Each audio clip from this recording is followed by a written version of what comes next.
Good Saturday afternoon. Hello, America. Welcome. It's episode 415. Got a little bit of podcasting TV shows from my Spectrum's on-demand service on my episode list. You can check them out. And also PlayStation Jukebox. A lot of my favorite, my collection of music. Stuff I never heard before that I borrowed from the Cleveland Public Library. So glad you have an interest in listening to the different jams that I have, which I like half of them. Some of the artists I never heard of, so I thought I'd try and get a listen to. But anyway, welcome to the show. How's everybody's week? Here's an update on my cancer. Well, I discovered my white blood cell count was low, and as expected, that the effects of the chemo have taken effect, and that's what was expected. They kill not only the bad cells but also the good cells as well. And so far, I'm responding to them really well. I haven't felt nauseous. Oh my. Watching our encore of Keeping Up with the Kardashians. Oh, man. Kourtney Kardashian is hot, man. She looks hot. Definitely. Damn. We just got 2-3 kids. Not bad. Not bad at all. Anyway. Moving along. Yeah, my next cycle of chemo is on October 19th, and my third cycle will be on my birthday, November 9th. So, with that being said, let's move along with some television talk. First off, I want to say this week in programming, I thought, don't get me wrong, I love the American Music Awards. I watched some of them here and there. But to be fair, I thought putting it on a Tuesday was a horrible idea. I know they didn't have any reruns of certain shows that they normally air on their Tuesday schedule, primetime schedule. But, I just thought it was terrible. You could have had, an episode of What Would You Do with Jonathan Quinones from 2020. You could have did that. Because I think that's one thing to put a national championship game, whatever it's college basketball and football, on a Monday. That's fine because they'll beat Monday Night Raw and probably Monday Night Football too.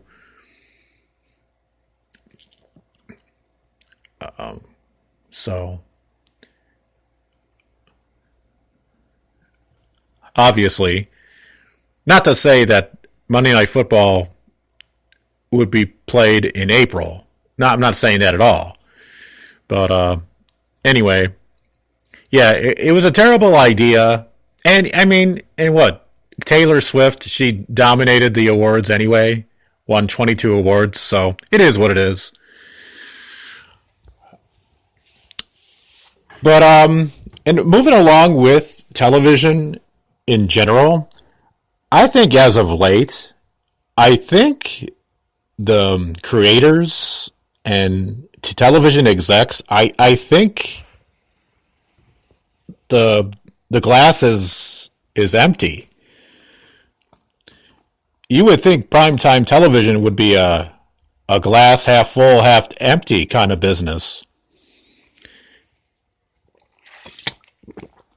So, with that being said, if you look at it, let's see, in the soap opera department, terrible. The writers. Don't get me wrong. I don't watch. If you put aside General Hospital and Days of Our Lives, and I don't know what's left, but with the big four, you got General Hospital, Days of Our Lives, Young and the Restless, and Bold and the Beautiful. And don't get me wrong, much props to the Bell family having both shows on CBS for a long period of time. Their tenure, their longevity of keeping up with today's problems in our society today. But it's too much of the same thing. Because I'll watch one because my family watches it, my mom and sister watch it. You know, it is what it is. Some of the storylines they're interesting, but Young and the Restless, you blew it with the Jack Abbott paternity mystery. It would have been really interesting to find out. It would have been really cool if Victor and Jack were related. You gotta get away from the same old thing because obviously the Nikki Victor storyline is gonna run out. It's gonna run dry. Nick and Sharon. I mean, really? Did the Young and the Restless fans really think that Nick and Sharon were really going to get together? Really? You might as well swipe the soap opera writers with the current WWE creative team, with the exception of Stephanie McMahon. That's fine. Maybe they'll learn a two from Stephanie and creativity and whatever. We'll get to wrestling later.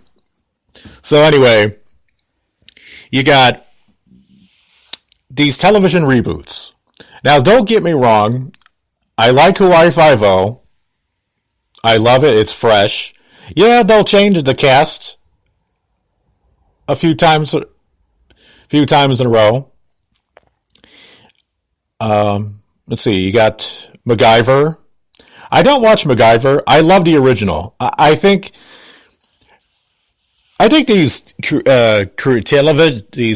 these television execs at these major networks, I think they're out of touch with today's what the audience wants now, because now you got reality shows like Survivor, The Amazing Race, Big Brother, The Voice. Yes. It's almost as if every network has a music reality show or competition. You know what I'm saying? See, Fox has, or I think they still do, I think X Factor. I know the upcoming, the USA Network, it's Nashville, their own, it's Nashville's own American Idol, but dealing with country music. I wonder what's next. BET is going to come out with the rap star. Maybe Snoop Dogg, Little Kim, and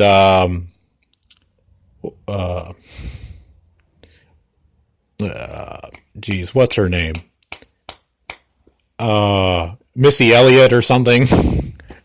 Who knows? So anyway, ABC, they got the reboot of American Idol. I think they should have left it alone. I think when it was on Fox, I love the original judges better.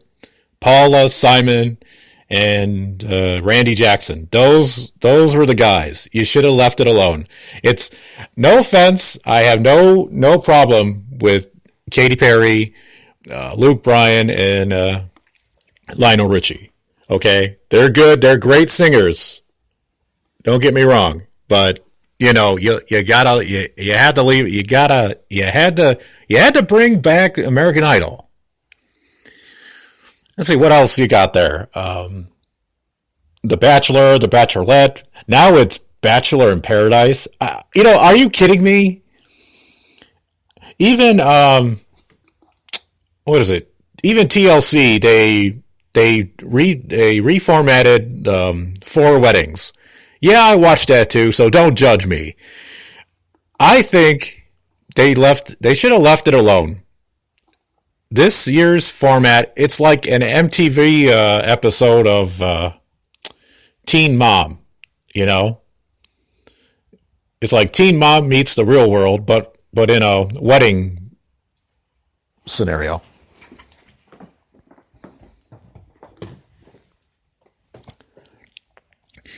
So with that being said, and going back to these reboots. So anyway, other than MacGyver, they brought back Dynasty, which is on the CW. Oh, and you know, I just discovered on my on the local end in Cleveland, Ohio. I guess the CW merged with the company that airs the local station Channel 43. So I guess Viacom, I guess it's Viacom had some sort of a deal with the CW, and whichever network. Otherwise, in other words, they merged. So now, instead of seeing the WB, excuse me, they used to be the WB. Now it's the CW. So instead of seeing it on Channel 7, I'm like, what the hell? They moved it to, they just moved up a channel to Channel 6. So if all your favorite shows, if you're in Ohio, if you have Spectrum, and if you just noticed that, you're not seeing things.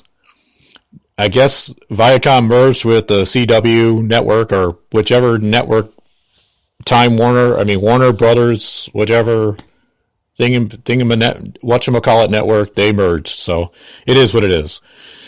But getting back to but my point is, you gotta stop with these reboots of these television shows. Now ABC decided to bring back the Roseanne characters from the recently canceled Roseanne after Roseanne Barr's racial tirade on Twitter. So now they're calling it the Connors. Now, back in the day, Roseanne was the show back in the day. I think you should have left it alone. You should have just let it be. So it is what it is. And so now, on the CW, you have Dynasty, which I love. Don't get me wrong, but when they have the dialogue, I don't know if Dynasty is trying to be like, remember Desperate Housewives on ABC that was on Sundays? Now, they really messed that one up. I kind of thought that one was going to be a drama, going to be the next big Dallas and Dynasty, Knots Landing and Falcon Crest, that sort of a thing. It's just like, was it about a few years back, TNT decided to they resurrected Dallas, though unfortunately with the passing of Larry Hagman, and the ratings went down, so they figured it wasn't the same. So,